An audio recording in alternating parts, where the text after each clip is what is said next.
Yes, you are looking at a used crossover for $25,000. Well, actually, I'm not sure if you are, but let's pretend you are so I can continue recording this video. In that case, I would recommend the Kia EV6. This thing looks great, charges fast, and offers up to 310 miles of EPA range. In today's video, we're going to take a tour of Kia's fully electric crossover and determine just how good of an option it is on the secondhand market.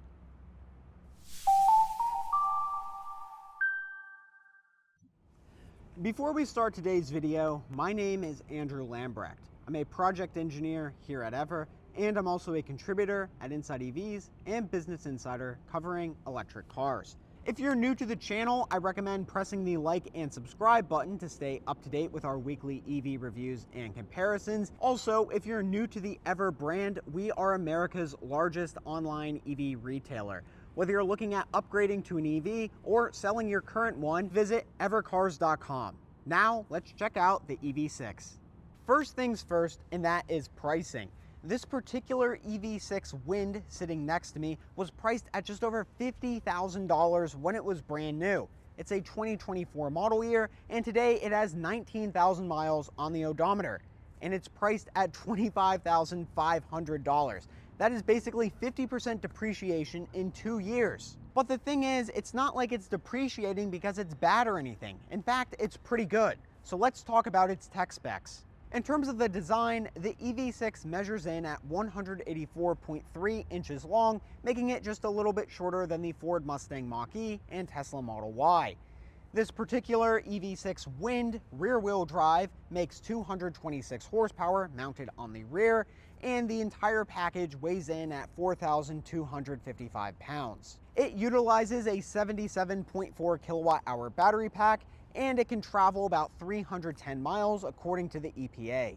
If you're a horsepower crazed individual like myself, then you'd like to find an all-wheel drive one. These are a little bit more on the second-hand market. Though it boosts the horsepower to 320, it accelerates to 60 in around 5 seconds, though you get a slight range penalty at 280 miles. If you are really horsepower crazed, then you'd like to find an EV6 GT, and we have a separate video on that one linked up there. In terms of its aerodynamic profile, we get a drag coefficient of 0.28, which is pretty aerodynamic for a crossover, but not as aerodynamic as the updated Nissan Leaf at 0.26 CD or the Model Y, which is 0.23. The one disappointing thing about the EV6, however, is that we get 6.1 inches of ground clearance and approach angles that are comparable to a sedan. While this lowered suspension is great for EV range because we are reducing the frontal area on the vehicle, it's not too great for off-road capabilities. While the ground clearance is a little lame, we do get some pretty decent crossover practicality. So underneath this power-operated liftgate, we get 24.4 cubic feet of cargo volume, or 50.2 cubic feet with the rear seats folded. The EV6 also offers some front cargo volume. So underneath the hood, you have to press a little lever right there. You can open it up, and then it requires some two-factor authentication work, meaning you open up the hood and then this second mini hood underneath the main hood to reveal 1.8 cubic feet of additional cargo volume. It doesn't really look like 1.8, but that's what the specs say. Nevertheless, there is plenty of space up here to store a notebook or a taxidermied lizard. On the inside, we get a very large second row with plenty of space back here. We have a totally flat floor area, so there is plenty of legroom. We also get 2 AC vents, one located on each B-pillar, 2 USB-C ports, a 120-volt power outlet located under the middle seat, and a center armrest featuring 2 cup holders. The outboard seats are perforated, and this entire seat material is made out of a very fine-grained vegan leather.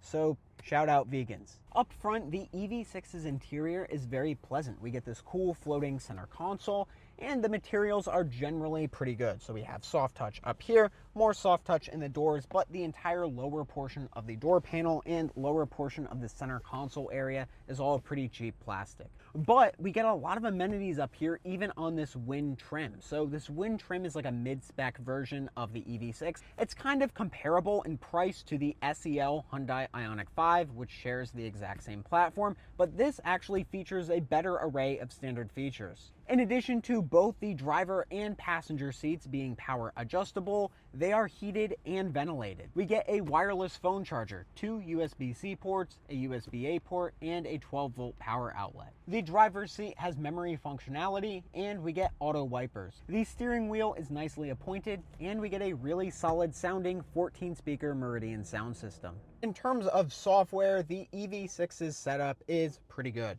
The first really nice thing is this bottom tray of buttons. So here we can switch between volume and tuning the radio station to the whole climate control menu. So we can easily access our climate controls, change the temperature, increase or decrease the fan speed, and turn on the front or rear defroster. And then press right there, we can easily access the map and stuff like that. I think this works pretty well. It takes a little bit of time to get used to, but generally I really like this. Located right up here is our main screen, and if we press the home button, we can see the home menu. The first screen is the EV menu. Here we can adjust our charging limits as well as adjust the AC charging current. So if we want our car to charge a little bit slower, we can adjust those settings right here. If we go to the map, we can plan out an EV road trip, and the unfortunate thing here is that the EV route planner isn't really that great. So let's say we want to go to the lovely Colorado School of Mines. We do love the Colorado School of Mines here, so we are going to type that in. We can click on our destination and then press the route button. It will now calculate our route out to the lovely Colorado School of Mines. And then it tells us that we need to make some charging stops. Okay, cool. But the thing is, when we look here, it just doesn't really plan out these charging stops that well. This car can charge super fast, but it's like, why are we pulling into the station at 27% over there? Oh, and now it tells us the whole address. I don't know. This is getting kind of weird. But as you can see, it's not very responsive. It's a little laggy. And in my experience with road tripping the EV6, I just use PlugShare and then make my own routes in Google Maps and go from there. You know, even looking at this right now, it's ridiculous that we get in at 27%, charge up to 50%. Keep in mind, this car has a really good charging curve. We can sit there for a little bit longer. And then why would we have a charging stop just down the road right there? That seems so inefficient. Why not just make it up to there with a lower percentage, charge up, and then you can get on your way? Because this is right before the really steep inclines that you see on your way up to Tahoe. And actually, before I click on that route, we have to go back because that would be bad luck having the Colorado School of Mines typed into this infotainment system. Located here is phone projection. This car does have CarPlay and Android Auto, though it's not wireless. You have to use that USB port located down there to connect your phone. Other than that, there's some cool, quirky stuff. For instance, in our media, we have sounds of nature. So if we want to listen to something very pleasant while you're charging up, you can listen to a lively forest, a sailing ship, rainy day, etc. You get the point. Now, moving over, we have our driver's display located right here. We can see our range, speed, battery percentage, and our regen level. So if I pull back on this little paddle, actually, just kidding, I have to be in drive. Then we can have max regen, and I pedal is turned on, which is one pedal driving. If we change our drive mode, we get a slightly different looking gauge cluster. So in sport mode, it looks more aggressive. And then in eco mode, it looks very nice and friendly. You can also scroll through some of the different settings in here by pressing this button, and we can see our total mileage, compass, tire pressure, stuff like that. Nothing too crazy. This is a relatively simple gauge cluster, but it basically gets the job done. Overall, I think this total infotainment setup is fine. It gets the job done. I really like these little wheels here where we can change the temperature and volume. It's very ergonomic, but the built-in route planner isn't too great, so I'd really recommend using Apple CarPlay or Android Auto if you're driving this car. In terms of range and charging, we get a 77.4 kilowatt hour battery pack, which is 800 volts. So if you're not familiar with voltage, the EV6 is a very high voltage EV compared to most on the road. Basically, you either get 400 or 800, and this is 800. This car can charge really quick. We get a peak charging rate of 240 kilowatts, and this thing can do 10 to 80% in just 18 minutes. The charging curve on this thing is really fat, so that means there's a lot of area underneath the curve, and I've seen this car pull 200 kilowatts at 60% stated charge. If you are looking for a very fast charging EV for under 25 grand, it's basically this, an Ioniq 6 or the Hyundai Ioniq 5. Rear wheel drive models like this get 310 miles of EPA range, and all-wheel drive models get 280. In my experience driving the rear-wheel drive EV6 at highway speeds, I was getting around 270 miles, which is pretty respectable. The EV6 is capable of using Tesla superchargers, though there is one caveat, and that caveat is if you are using a V3 or older Tesla supercharger, then you will have a limited charge rate. Basically, the supercharger will not meet the voltage requirements that this battery pack has, and we will have to use the rear drive unit inverter to step up the voltage to match the battery pack, and therefore you will charge at about 100 kilowatts as opposed to the peak of 240. Still, if you're planning out your road trip and you know that you're gonna stop for a meal, then that 100 kilowatt charging rate should be totally sufficient. For home charging, this has an AC charging rate of 11 kilowatts, and we get adjustable charging limits and current limits. With that, now let's get the EV6 out on the road to see how it drives. Driving the Kia EV6 Wind rear wheel drive. So we are getting onto a highway. I will accelerate. Okay, the power is fine in here. It gets you up to speed, but it's not particularly exciting. What is exciting, however, are the acceleration sounds. So the first one is stylish. Okay. Next one is dynamic. Okay. And the final one is cyber. That one kind of sounds like a UFO. You know, after spending around 5,000 miles driving EV6s, I really liked the different sounds in the beginning, but now it just gets a little old, so I leave it turned off and embrace the silence of electric transportation. Nevertheless, the handling in this car is pretty good. The suspension is more on the soft side, though it is a little more taut than what you'd get in a Hyundai Ioniq 5 for comparison. So this is a little bit more sporty, but when you compare it to maybe a Model Y or something like that, this is a lot more composed and relaxed at highway speeds. Overall, the NVH is pretty good. It's relatively quiet when you're cruising down the road and not a ton of vibrations entering the cabin. This car has one pedal driving. It's called I-pedal, so you simply pull back one time on the left regen paddle in this car, and once you do that, you get full one pedal driving. So you can drive the car with just one pedal. It brings you down to a complete stop. It does a pretty good job at doing so. I'd say it's a little more unrefined than what you get in a Tesla or Polestar, but I do prefer this over not having one pedal driving at all. Another acceleration run. There's some stuff in the back. Yeah, it's fine. It's really fine.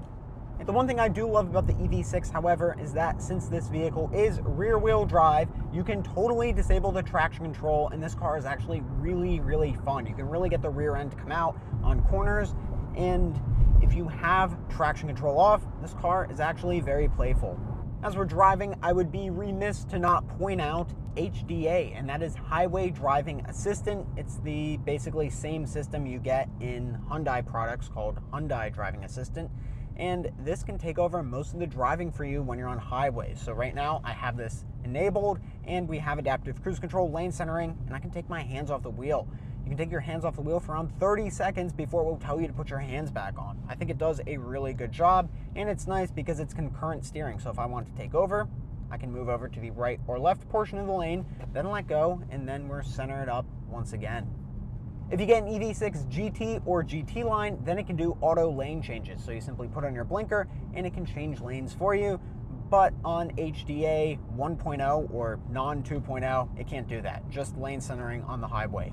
Overall, I really like the way the EV6 drives. It's not crazy or anything, but it does a lot of things right. You get one pedal driving, you get a good array of standard safety features, and it's correct wheel drive. The EV6 is just a pleasant car to drive. And that was the Kia EV6 Wind. Now, before we go any further, we should talk about reliability. And this car has a pretty good basic warranty. In fact, it's actually really good. We get 5 years, 60,000 miles for the entire basic warranty, and this vehicle comes with an EV system warranty, which is 10-year or 100,000 mile. That covers everything from the high voltage battery pack, inverter, drive units, etc. And that warranty is good to have because this vehicle has had a few ICCU issues, which is the integrated onboard power control unit. This ICCU is important because it controls all the power coming in and out of the vehicles. The ICCU issue is very serious as it can leave the vehicle immobile, but thankfully this is covered under the 10-year or 100,000 mile EV system warranty. Hyundai and Kia know about this issue, and it's said to have been improved for newer model years like this 2024. Nevertheless, the EV6 is a very solid EV product. We get really fast charging, plenty of range, and a design that's very eye-catching. With current prices, the EV6 Wind is just a really good deal. And if I were in the market for an electric crossover, this would definitely be on my short list. If you enjoyed today's video, please go to Starbucks to place an order, and then when they ask for your name, say it's Evercars Official. Alternatively, you can press the subscribe button. Thank you for watching.